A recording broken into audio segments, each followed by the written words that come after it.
Hey everyone, welcome back to a new video.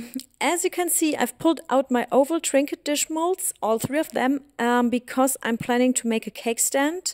This one's going to be a bit more complex than usual, but to start, I will be using stencils. I will use this stencil on the large mold, which will be the bottom tier. And it will look like this. And then I've got this beautiful stencil of a woman dancing with birds. That's one for the middle tier. And for the top tier, I'll be using this feather design with little birds on it.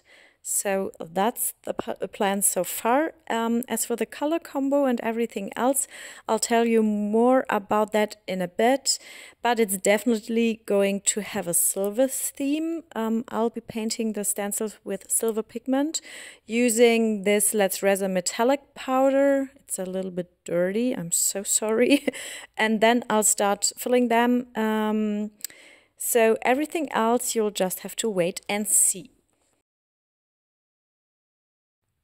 I'm putting the other molds aside for now and starting with the middle one, honestly because it's my favorite stencil.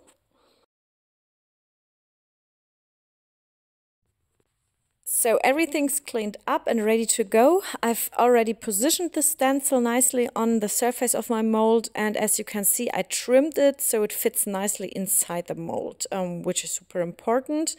Just be careful when you're using new molds with stencils. Those stencil marks can sometimes stay on the surface afterward, especially with softer silicone molds. It doesn't happen as easily with harder ones though, but yeah, so be careful. I'm filling in the stencil with a little eyeshadow sponge and the silver Let's Resin powder, and it always takes a while, but like I've said before, I actually find this part really relaxing. I usually have a show running in the background, so it's kind of a nice chill process. And yeah, so everything's painted and I'm carefully peeling off the stencil so I don't get too many flakes coming off the surface. If the edges look a bit rough after removing the stencil, or there's some pigment outside of the design, then just use wet wipes to remove it. I usually use baby wet wipes and some isopropanol. And now I will do the same with my smaller mold. I will place my stencil on the surface, and yeah, it's basically the same process. And yeah, I will show you the large one in a second. So let me peel off the stencil and then we can start over with the small one. Because I don't want to try this the first time using the large molds, because if it's going to fail, then it would be a shame to waste so much resin. This is the large one. I really like this design as well, so I think the stencils go very well together. So I will add some little blue stones and some silver beads. I will add them to the rim, and you can see them here. It's just small beads and stones. And yeah, so I mixed 15 to 20 grams of resin with the stones and beads. I'm not sure if this is enough for the rim of the small mold, but we will see. Yeah, I wanted to add a bit of sparkle around the rim, and hopefully this will look nicely later on. But yeah, so we will see. I've sped up this part again since I was working pretty slowly at first. I did end up adding a bit more resin because it wasn't quite enough, and I used my nail tool to spread it out nicely so the stones were spread evenly inside of this rim of the mold. And yeah, so once that's done, you can either wait about 24 hours for it to cure, or since the little stones are heavy enough to stay at the edge, you can actually pour the next layer right away. Just make sure you use the same resin, obviously. Otherwise, if you mix two different types, they might not react well together. For this project, I used Epoxy Diamond, which is perfect for what I'm planning next, because I want to create that so-called fireworks effect. So everything's prepped now. I tidied up and got my pigments ready. I'm going with white and blue. The white is from the Epoxy, and the blue is a metallic pigment paste I ordered from Temu just to test it out. And so far, I actually really like it. You don't need much, just a tiny bit. Can mix it thin if you want it transparent, or thicker if you want it opaque. Yeah, so far I'm quite happy with it. Here you can see the pigment paste.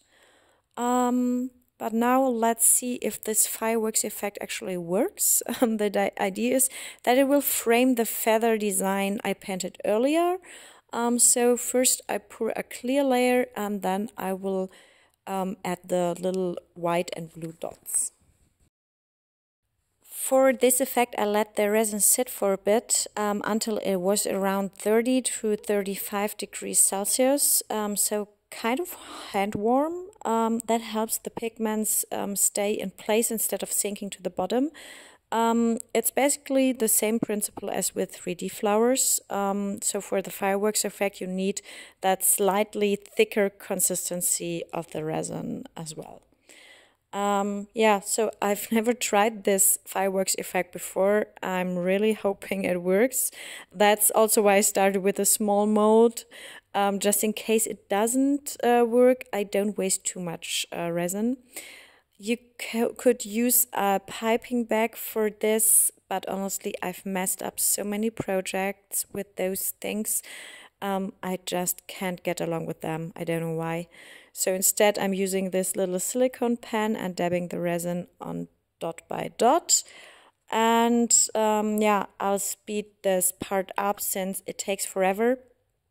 And now we can go with the blue. Hopefully it matches the blue silver rim with the little stones I added earlier. I'll speed this up again. I'm placing the blue dots in between the white ones, hoping they'll flow nicely toward the center and frame that feather design. But I think it's going to work. But I will add another layer of the white because it spreads strangely, or the first dot spreads strangely. So I will add a little bit more white and hope that this will, look good in the end, and not as fuzzy as it started. So I will just add a little bit more white. So just a little bit more white, and I will speed up this again. And I notice that the resin is already getting thicker, which is usually good for this fireworks effect and for 3D flowers, because then it won't sink to the ground and it will float much better. And yeah, so now we have to wait 24 hours and then we can demold the first layer. So 24 hours later, it's fully cured and it looks like it actually worked. The colors definitely moved toward the center and created those pretty fireworks-like streaks. Let's take a closer look. I have to say, though, my mold is already pretty worn out. It leaves a bit of a dull surface, so it doesn't look super glossy right now. I'll add a top coat later to fix that, but overall, I'm very happy with the result. The contrast isn't great on this white table. I'm so sorry.